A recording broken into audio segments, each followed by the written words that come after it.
പുള്ളിക്ക് heart attack പോലെ വന്നിട്ട് നെഞ്ചുവേദനയും ഹാർട്ട് അറ്റാക്കും ആയിട്ട് പുറത്തേറെ ഹോസ്പിറ്റലിൽ അഡ്മിറ്റ് ചെയ്യും. ഹാർട്ട് അറ്റാക്ക് അടവായത് ആൻജിയോപ്ലാസ്റ്റി ചെയ്യാൻ പറ്റാത്ത സ്ഥലമായതിനാൽ ബൈപ്പാസ് സർജറി ചെയ്യണമെന്ന് ആവശ്യപ്പെട്ടു. പ്രഷറിൻ്റെ ഗുളിക കഴിക്കുന്നുണ്ടായിരുന്നു, കൊളസ്ട്രോളിൻ്റെ ഗുളിക കഴിക്കുന്നുണ്ടായിരുന്നു. ബൈപ്പാസ് സർജറി നമ്മുടെ ഹാർട്ട് നിർത്താതെ ബീറ്റിംഗ് ഹാർട്ടിൽ തന്നെ ചെയ്യാൻ പറ്റി.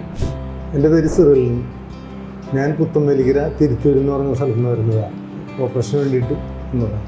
മിസ്റ്റർ സിറിൽ ഇവിടെ വരുന്നത് പുറത്ത് ഒരു ആൻജിയോഗ്രാം ചെയ്തിട്ട് ആ റിപ്പോർട്ടുമായിട്ടാണ് വരുന്നത്.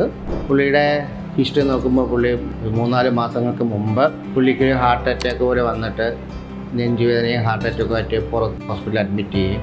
അവിടെ ആൻജിയോഗ്രാം ചെയ്തപ്പോൾ ആൻജിയോഗ്രാമിൽ ഹാർട്ടിന് രക്തം സപ്ലൈ ചെയ്യുന്ന രക്തക്കൊല്ലുകൾക്കെല്ലാം കാര്യമായ അടവ്, അതിലൊരു രക്തക്കൊല്ല് 100% അത് പൂർണ്ണമായി അടഞ്ഞിരിക്കുകയും ബാക്കി 2 രക്തക്കൊല്ലുകൾക്ക് 80%, 90% എന്ന രീതിയിൽ അടവ് കൊണ്ടെന്ന് കണ്ടുപിടിച്ചു. ആ അടവുകളെല്ലാം കുറച്ച് പഴയ അടവുകൾ, ഹാർഡ്, നമ്മൾ കാൽസിഫൈഡ് എന്ന് പറയും. അതിൻ്റെ കുറച്ച് രക്തം ചെന്ന ഹാർഡായിട്ടുള്ള അടവായത് ആൻജിയോപ്ലാസ്റ്റി ചെയ്യാൻ പറ്റാത്ത സ്ഥലമായതിനാൽ ബൈപ്പാസ് സർജറി ചെയ്യണമെന്ന് ആവശ്യപ്പെട്ടു. ആ ബൈപ്പാസ് സർജറി ചെയ്യാൻ വേണ്ടിയിട്ടാണ് സിറിൽ എൻ്റെ അടുത്തേക്ക് വരുന്നത്.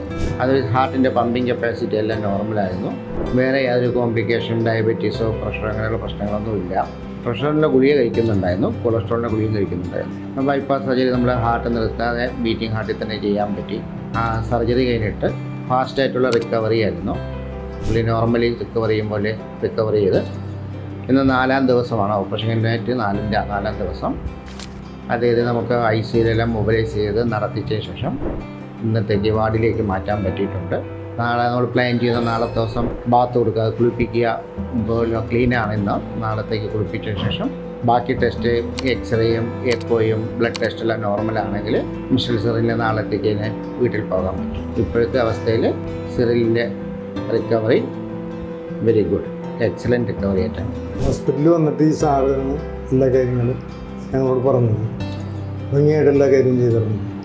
100% എനിക്ക് ഉറപ്പാണ്. സാറ് പറയുന്ന കാര്യത്തിൽ എല്ലാത്തിലും ഞങ്ങൾക്ക് നല്ല അഭിപ്രായമാണ്. നല്ല ഇത് നമ്മൾ ചെയ്തിട്ടുണ്ട്. നമ്മൾ സാധാരണ ഡിസ്ചാർജ് ചെയ്യുമ്പോഴത്തേക്ക് ഇദ്ദേഹത്തിന് ഒരാഴ്ചത്തേക്കുള്ള മരുന്ന് കൊടുത്ത് വിടുകയും ചെയ്യുന്നത്. ഒരാഴ്ച കഴിഞ്ഞിട്ട് നമ്മൾ വീണ്ടും OPയിൽ ഇദ്ദേഹത്തെ ഒന്നുകൂടെ കാണും. ഓപ്പറേഷൻ ചെയ്ത മുറിവെല്ലാം നോർമലായിട്ട് കഴിയുന്നുണ്ടോ എന്നൊക്കെ നോക്കാൻ വേണ്ടിയിട്ട്. അത് കഴിഞ്ഞിട്ട് പുള്ളിക്ക് വീണ്ടും 1 മാസത്തേക്ക് മെഡിസിൻ ഞങ്ങൾ കൊടുക്കുകയും ചെയ്യും. ആ 1-1.5 മാസം സമയം കഴിയുമ്പോൾ മിസ്റ്റർ സിറിലെ തിരിച്ച് കാർഡിയോളജിസ്റ്റിൻ്റെ അടുത്തേക്ക് അയക്കും. കാരണം ലൈഫ് ലോങ്, ജീവിതകാലം മുഴുവൻ 3 മാസത്തിലേക്ക് കാർഡിയോളജിസ്റ്റിനെ കണ്ട് റെഗുലർ ചെക്കപ്പ് മാത്രം നടത്തിക്കൊണ്ടിരിക്കേണ്ടതിന് ശേഷം 1-2 മെഡിസിൻസ് ജീവിതകാലം മുഴുവൻ കണ്ടിന്യൂ ചെയ്ത് കഴിക്കേണ്ടത് വരും. നിർത്താൻ പറ്റില്ല, തുടർച്ചയായിട്ട് തന്നെ കഴിക്കേണ്ടത്. AR Super Specialty Hospital.